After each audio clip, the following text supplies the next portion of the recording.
Vía Pública. ¿Qué tal? ¿Cómo están ustedes? Bienvenidos a Vía Pública. El gobierno concretó el ingreso de medidas que busquen mitigar el impacto que tendrá en las ISAPRES el fallo de la Corte Suprema sobre las primas GES, que es el tema más complejo que por estos días está apremiando el sistema en general, está estresando el sistema en general. Hay que recordar que el máximo tribunal del país, en sucesivos fallos por distintas razones, bueno, en este caso específico dejó sin efecto el alza de precios por concepto de primas GES, que son las primas que cada persona paga, aunque esté en el sector privado, por si se tiene que atender por las 80 o 82, me parece, patologías GES que hay hoy día. A raíz de ello, el Ejecutivo planteó el adelanto entonces de este reajuste de los costos de salud, esto es lo que se llama el ICSA, que es un poco el IPC de la salud que le llaman. Bueno, esa es la solución que el gobierno ha encontrado hasta allí. Pero a las ISAPRES esto les ha parecido, según la información que han entregado a última hora, que es, o ayer más bien, es insuficiente o más bien no da la sostenibilidad en el mediano y largo plazo que aspiran para continuar. Así que así están las negociaciones. Recordemos que este índice establece entonces un porcentaje máximo en que pueden aumentar los planes. Usualmente se publica en marzo de cada año y se hace efectivo en junio. La idea del gobierno es adelantar esto, para adelantar recursos para las ISAPRES. Es parte de lo que se está conversando, de lo que se está negociando ahora en los últimos momentos. En horas de la tarde se negoció esto, pero por lo menos hay un sentido de urgencia de todas las partes de que esto hay que resolverlo. Vamos a la mesa de conversación.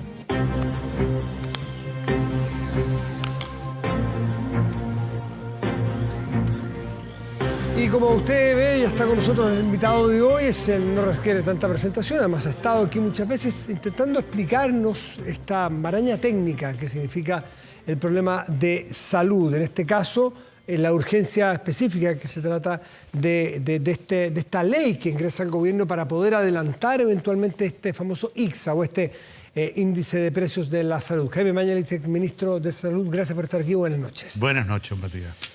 Partamos por lo último, por lo de ahora, y después vamos un poquito para atrás porque han sucedido cosas todos los días y muy complejas y muy graves.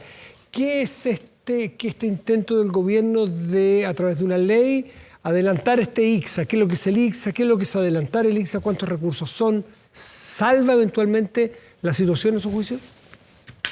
Tú siempre me dices que trate de explicar la cosa simple. Y entonces trajo Lego. Me traje mis Legos. O sea, está esto de Humbertito usted, a que me saque una pizarra con peras de manzana. Sí. Pero está bien, yo no me ofendo, así que más aprendo. Las personas que nos escuchan que cotizan en una ISAPRE pagan en realidad una prima que tiene tres componentes. El primero es el precio base, que es al que tú te refieres, que se ajusta cada año. Se avisa el 31 de marzo cuánto va a ser. En segundo lugar es la tabla de factores, o sea, este precio multiplicado por cuántas cargas, las edades de las cargas, etcétera, que es lo que la Corte Suprema, ¿no es cierto?, ratificó como la tabla única. Antes había cientos. Exacto, única. Cuando estábamos en el gobierno se dictó esta norma que no pudimos pasar por el Congreso, el Parlamento se opuso, entonces el superintendente de la época puso una circular que dijo, esta es la tabla de factores para los nuevos precios. La Corte Suprema dijo no solo para los nuevos precios, sino que para todo, y de aquí para todos los planes para el futuro. Y el tercero, como tú dices, es la prima auge, que es cada vez que hay un decreto auge, o sea, se incorporan nuevas enfermedades, lo que fuera, cada 3 años, el gobierno dice, vamos a subir la prima, ¿no es cierto?, y la sube para el Estado, y las ISAPRES lo subían como querían. Lo primero, que es el precio base, de lo que hablamos ahora, ¿cómo se calcula cuánto debe subir? Por este ICSA, índice de costos o indicador de costos de la salud. ¿Cuánto valía antes un examen? ¿Cuánto vale ahora? ¿Cuántas licencias médicas? ¿Cuánta gente esto? ¿Cuánta gente la otra?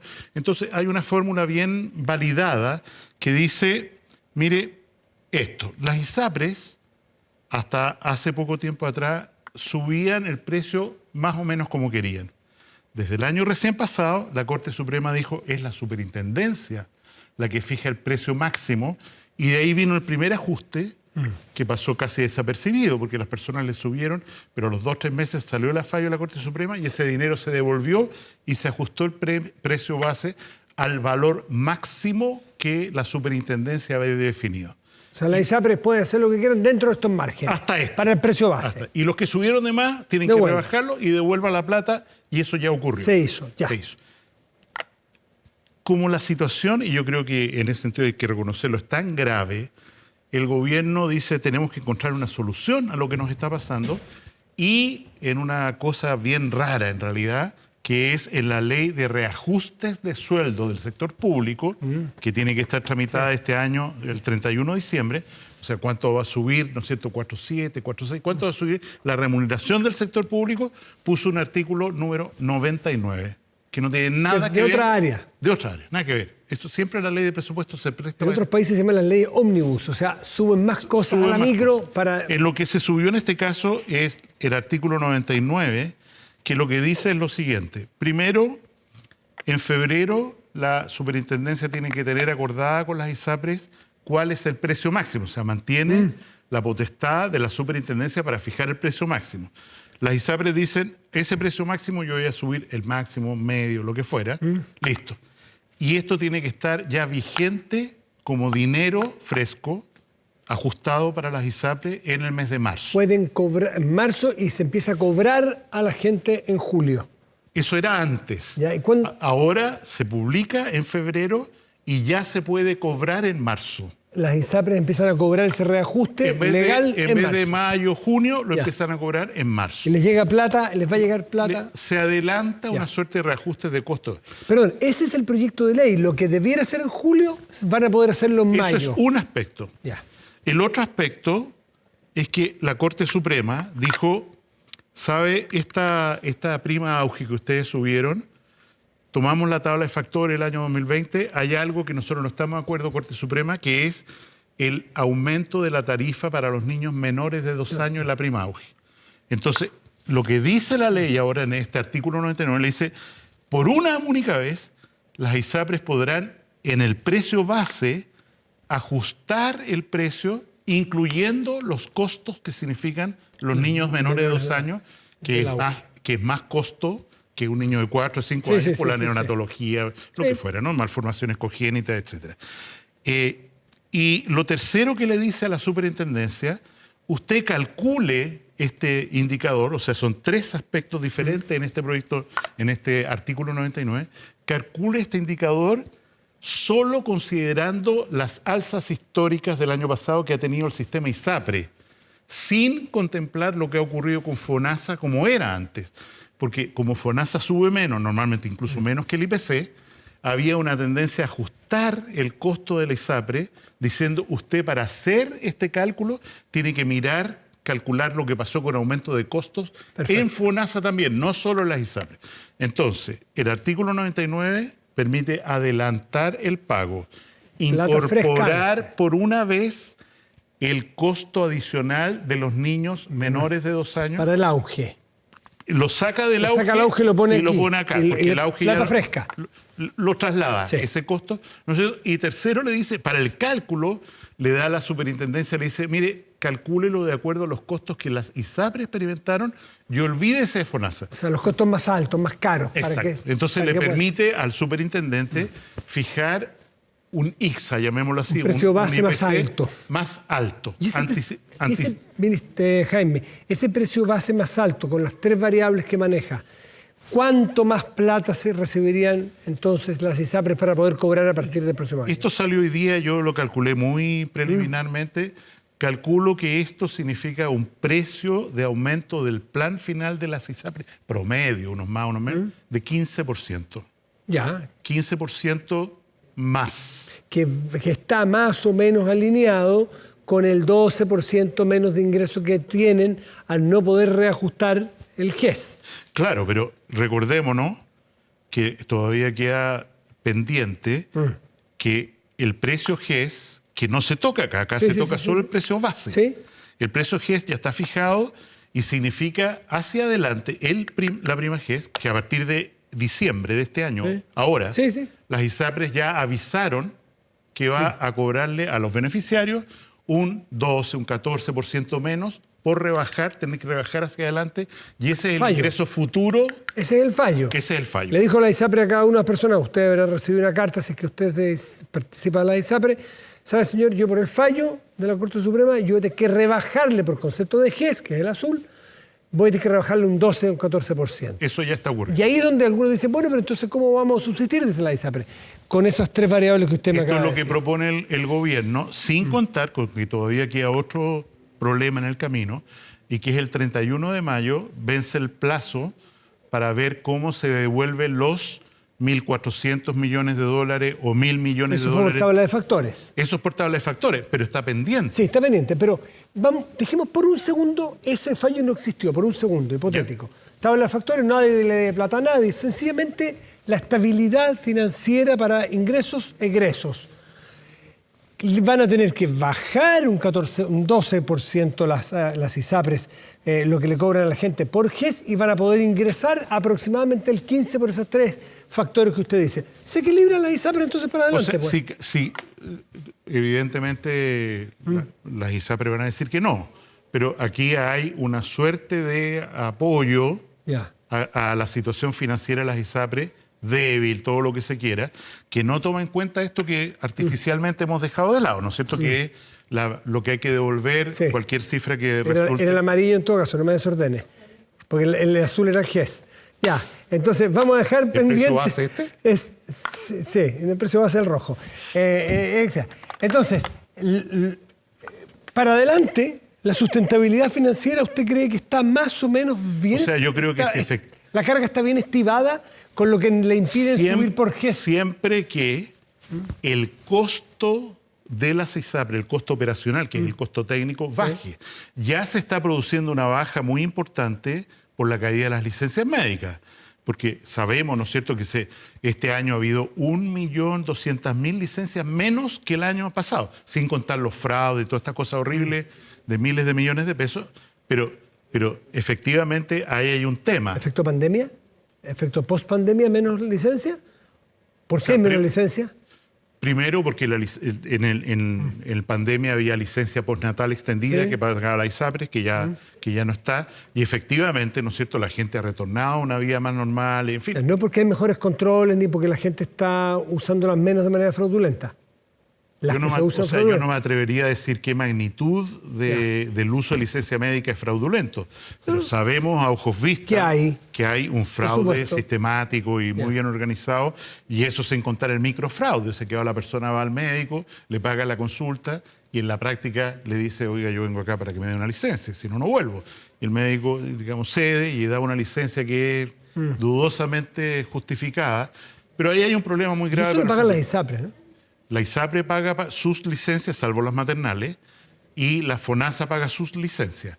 Y lo otro que yo creo que es muy relevante es que el mecanismo como se pagan las atenciones hoy día, o sea, en la cuenta final, 3 jeringas, 4 no sé qué, 5 de esto, 3 tijeras, y eso suma, y no un paquetizado que haga que las personas que dan la atención sean más eficientes, es algo que tiene que cambiar radicalmente. El sistema de financiamiento hoy día, tanto de FONASA, salvo lo que ya está haciendo con pagos asociados a diagnósticos, o sea, pagos paquetizados por solución, este pago por cada una de las atenciones genera una inflación de salud y se entregan servicios que no es claro que todos ellos produzcan un beneficio de salud.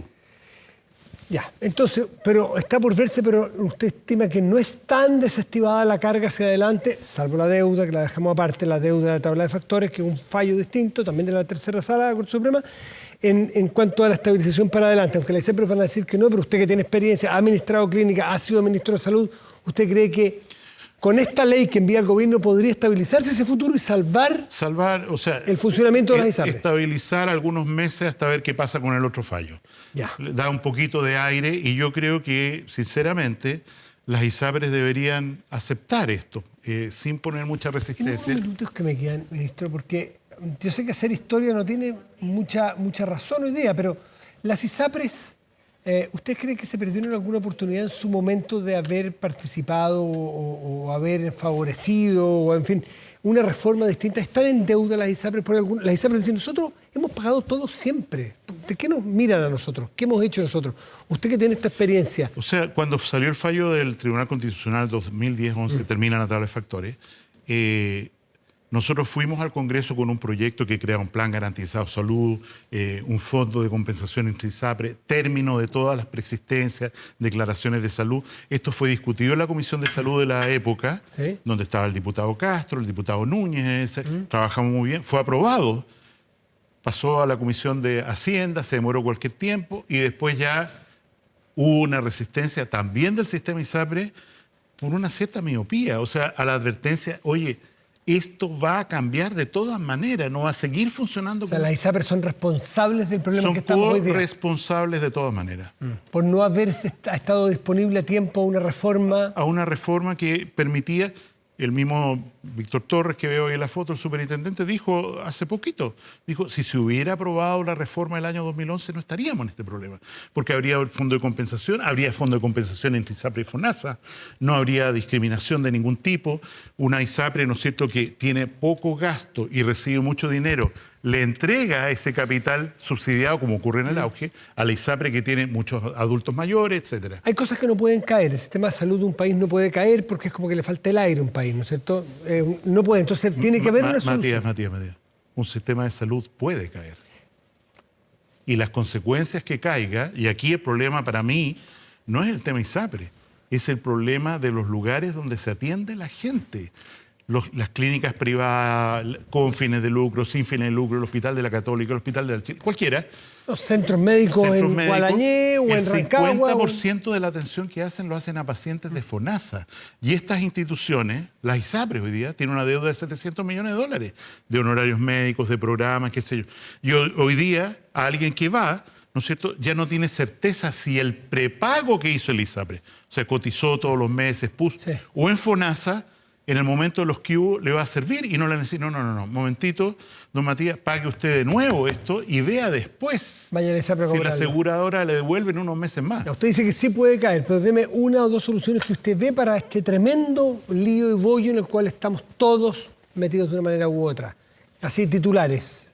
A mí me parece primero que la forma de pago de las prestaciones médicas tiene que reformarse radicalmente a un sistema mucho más eficiente. Pongo el ejemplo, simple, sí, porque trabajamos tanto eso, ley de fármacos, ley de Senabas, fármacos 2, etc. Que cuando una persona necesita un medicamento para manejar el colesterol, que en la farmacia vale $2.000, que se le dé una receta por un medicamento que vale $25.000 y que es lo mismo, o sea, con un mes de tratamiento, eso es una perversión del sistema que no se puede tolerar. Y en ese sentido, los seguros, las ISAPRES, tienen que pagar el precio de 25. El precio del... Por eso, hoy día lo hacen, sobre todo los seguros complementarios. Pero tienen que decir, ¿sabe cómo en España? Nosotros pagamos genérico, se lo damos gratis si quiere. Pero todo lo otro que usted quiere, el medicamento fancy que vale 10 veces más, por ningún motivo. O sea, creo que se necesita tomar el toro por las astas en los costos. Nosotros tenemos una ineficiencia gigantesca en el uso de los recursos de salud. Pero...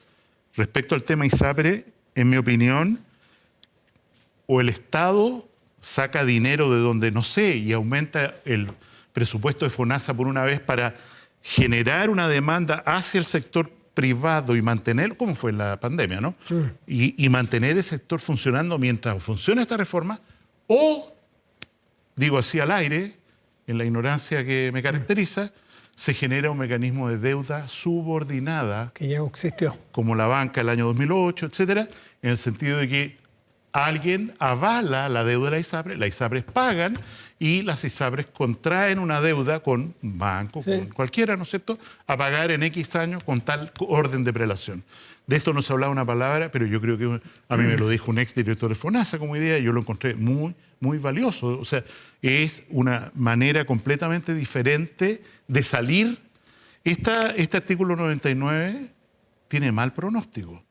O sea, ¿Eso que usted lo encuentra bueno, que podría ayudar? Yo lo encuentro bueno pero creo que en la tramitación parlamentaria, en la Cámara de Diputados, en el Senado, los senadores van a decir, oye, pero la comisión que creamos nosotros no nos dieron bola, y yo soy el presidente de la comisión, y cómo salen con esto, entonces no me gusta.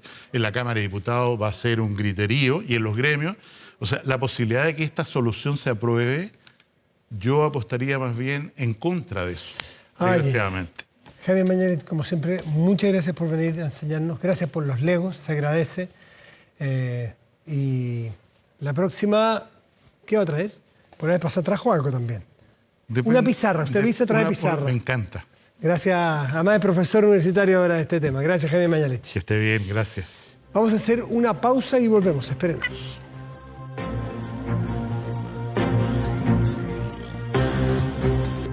Protéjase de la delincuencia con TPY, vigilancia en tiempo real de cámaras de seguridad con audio disuasivo para su empresa. Alarmas TPY con cámaras conectadas a su smartphone y botón de emergencia móvil para su hogar. No sea usted la próxima víctima y contrátalos en tpy.cl.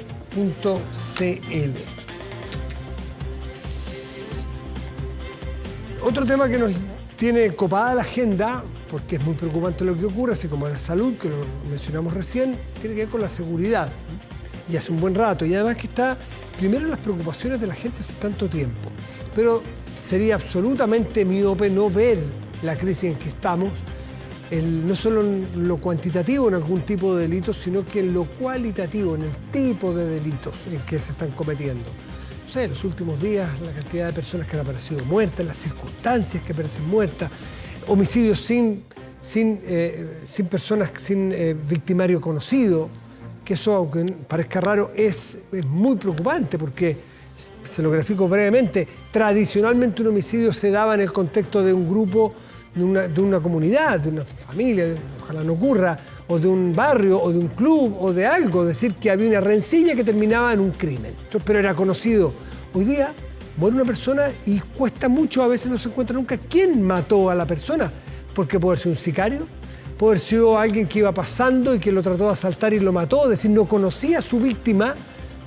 Bueno, es parte de las complejidades que está teniendo el delito, pero la preocupación y el temor que siente la gente según las últimas encuestas es tremendo. ¿Ha escuchado usted hablar de la famosa encuesta, la NUSC, que es la encuesta nacional urbana de seguridad ciudadana? Salió hace muy poco los datos, pero en espacio público han puesto en perspectiva, han tratado de abrir los datos y explicarnos mejor cómo lo están viendo. Nos acompaña Patricio Domínguez, profesor de Ingeniería de la Universidad Católica y director de Espacio Público. Patricio, gracias por estar aquí. Muy buenas noches. ¿Qué significa esto de poner en perspectiva y mirar con otra lente, con otra óptica, este estudio que tanto nos golpeó muy fuerte, el de la NUSC? Sí, a ver, en materia de seguridad yo creo que a veces nos pasa que rápidamente la gente entra como una especie de frenesí legislativo. Y lo que queremos nosotros es tratar de poner como los datos en una perspectiva más amplia que la cosa inmediata, de la cual es muy difícil salirse, digamos. A veces incluso la experiencia personal te puede obligar a decir, sí, por favor, hagan algo, digamos. Y la idea es que uno legisle porque, con una perspectiva más larga, porque las decisiones que uno toma en materia legislativa después toman años en que esta cuestión se traduce en consecuencias agua abajo que después cuesta retrotraer. Entonces hay que pensar bien qué es lo que vamos a hacer, cómo nos vamos a ordenar. Yo creo que a mí me gusta que exista una importancia en el tema, yo creo que es un tema relevante, pero eso no se puede traducir en hacer cualquier cosa, digamos, con tratar de dejar contento, digamos, a la gente en el ámbito como la de sensación, sino que haga corto plazo, claro. Exacto. Ya, pero ¿qué les da a ustedes cuando miran y abren este estudio? ¿Qué les da distinto a lo que pudimos ver todos nosotros? Mira, que quedamos bien impactados? Hay una cuestión importante. Yo creo que los datos son preocupantes. Sí. Obviamente, y en la NUSC estamos viendo datos del 2022, no estamos viendo el 2023. Nosotros hacemos un esfuerzo ahí en el informe también para tratar de proyectar lo que sería el 2023 con datos de reportes de la policía e ingresos de la fiscalía. ¿Qué muestran esos datos? Básicamente, hay un aumento en relación al 2019 y 2020 y 2021, que son los años de la pandemia, básicamente, el 20 y el 21. Fueron años bien especiales. Bien especiales. Eso es quizás esperable. Y llegamos a los niveles que había antes del 2019. ¿Ya? Ahora, el canje no es simplemente 1 a 1, porque eso de que estamos en el mismo nivel, hay gente que ha dicho que estamos en el mismo nivel de victimización, hay que tener cuidado con eso porque cambió el tipo de delito. Lo que ha bajado son hurtos, fuertemente y han aumentado robos y robos con violencia.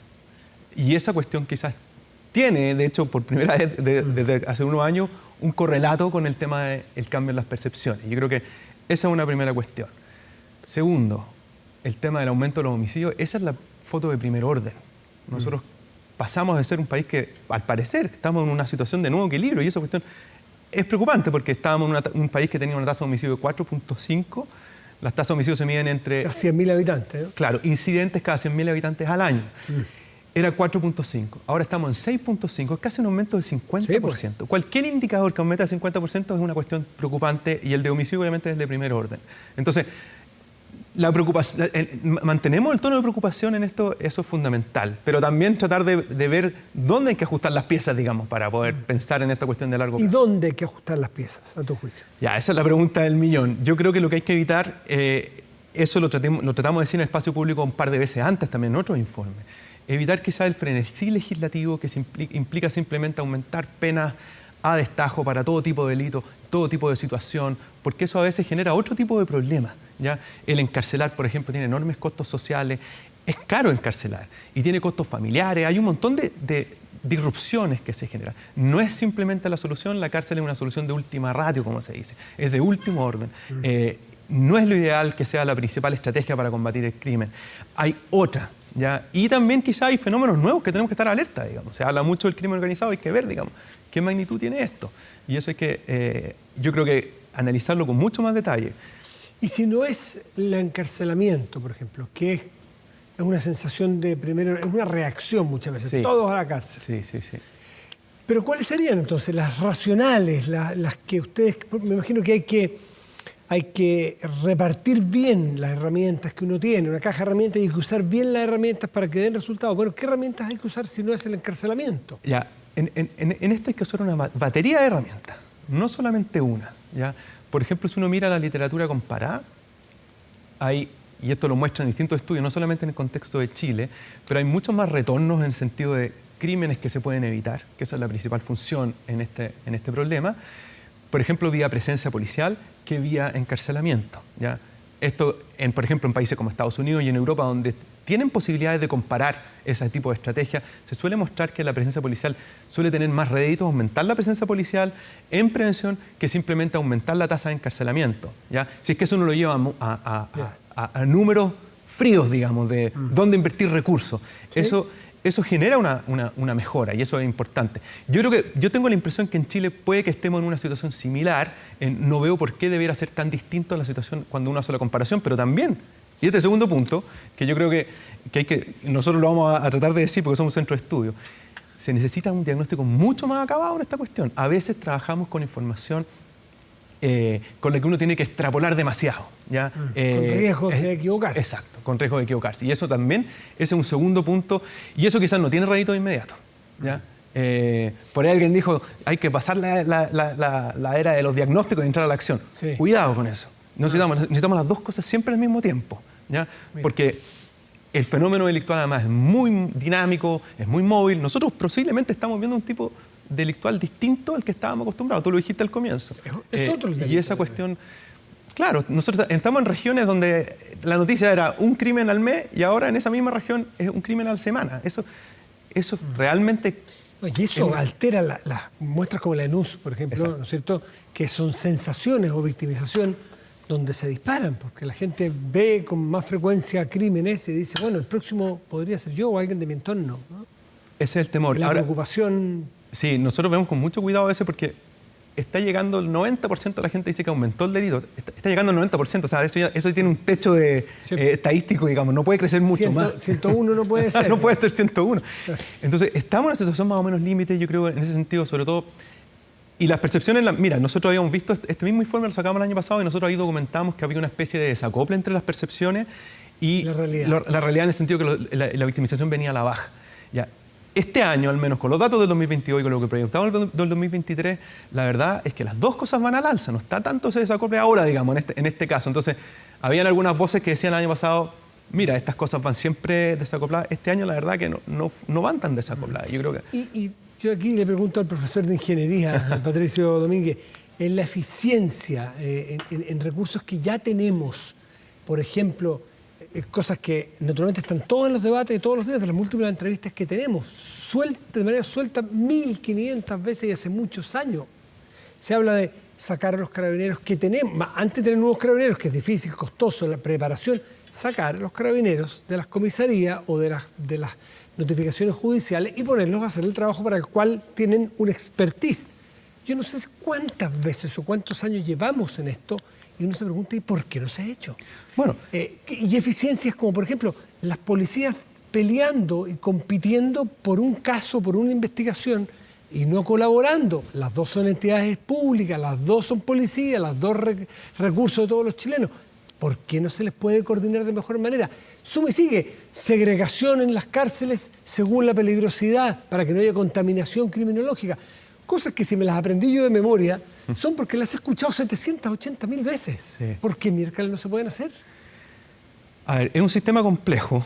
Primero, uno tiene que cuidar varios equilibrios, ¿ya? Por ejemplo, todos queremos que se respete la igualdad ante la ley, ¿ya? Que no se encarcele a alguien que es inocente. Esas cosas hay que preservarlas. Claro. No se trata de hacer todo por la borda de pero una... esto vamos a dar por hecho que son personas que ya, Exacto. con toda justicia, están presas. Exacto, ya. Luego de eso, de mantener y preservarse estos equilibrios que son propios de este tipo, digamos, no otro tipo de Ni se discute que se respeta la Perfecto. ley y los derechos humanos, ni se discute. Ya.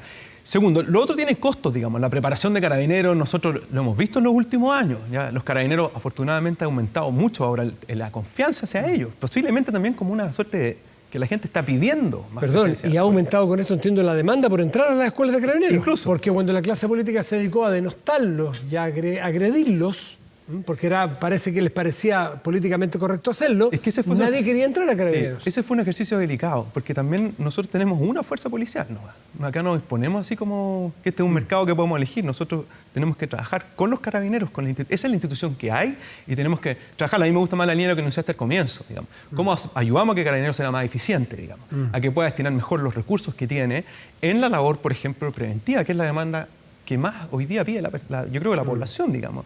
La coordinación entre los recursos que tenemos, entre las policías, por ejemplo.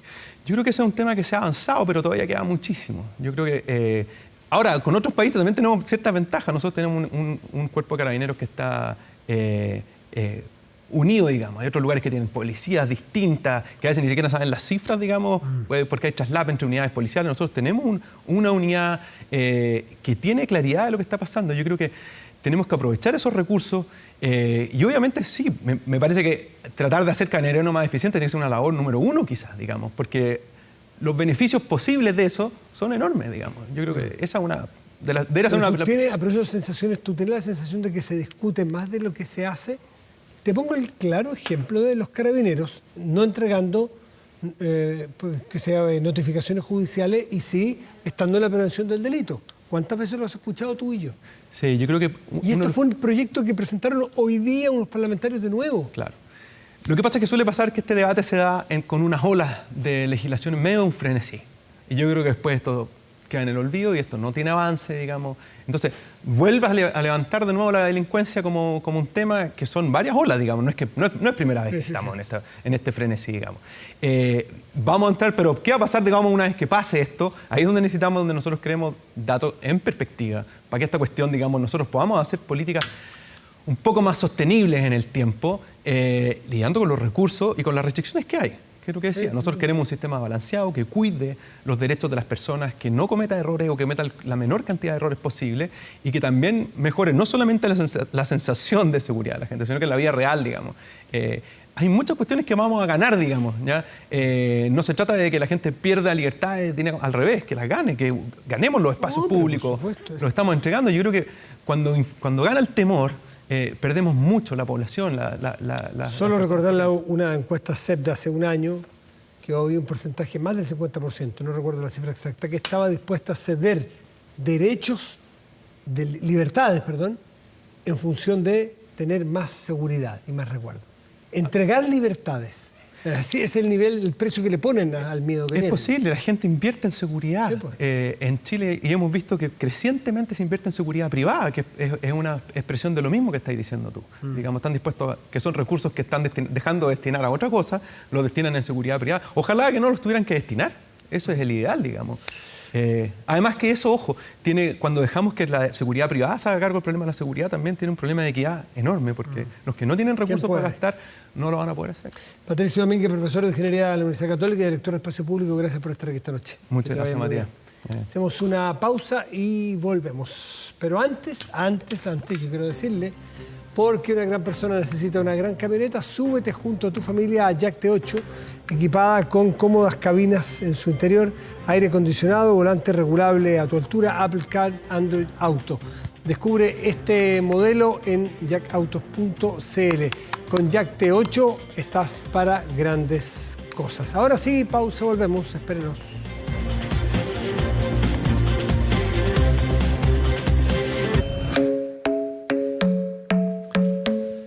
Vuelta en Vía Pública, revisamos nuestro portal de contenidos y noticias 24horas.cl, que en este momento destaca lo siguiente: la actualización del Senapred por los incendios forestales. ¿Cómo se nos vinieron encima? Bueno, esto estaba previsto, por eso las autoridades también adelantaron la contratación de equipamiento, trabajo de equipos humanos en general.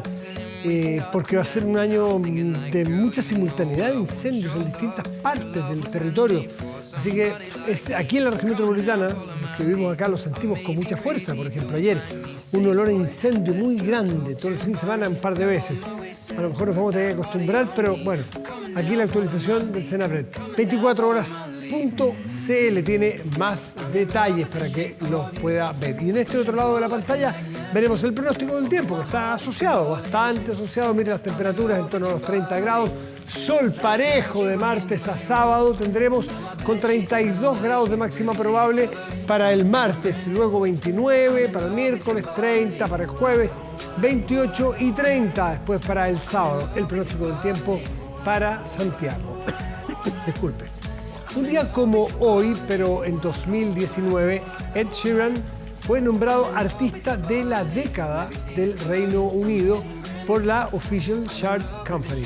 Su éxito Shape of You, que estamos escuchando, permaneció 14 semanas en el número 1 en 2017. También fue nombrada la mejor canción de los últimos 10 años. Sheeran marcó un hito único al ocupar el primer puesto en las listas del Reino Unido durante 79 semanas acumuladas en el periodo de una década. Nadie ha logrado un récord similar en algún álbum o en singles. A lo largo de los años, Ed Sheeran ha consolidado una exitosa carrera musical y se ha convertido en uno de los artistas más escuchados en plataformas como Spotify. Ocupa el segundo lugar como el artista más escuchado de la década, solo detrás de Drake. Con Ed Sheeran despedimos Vía Pública de hoy. Que tenga muy buenas noches y gracias por venir.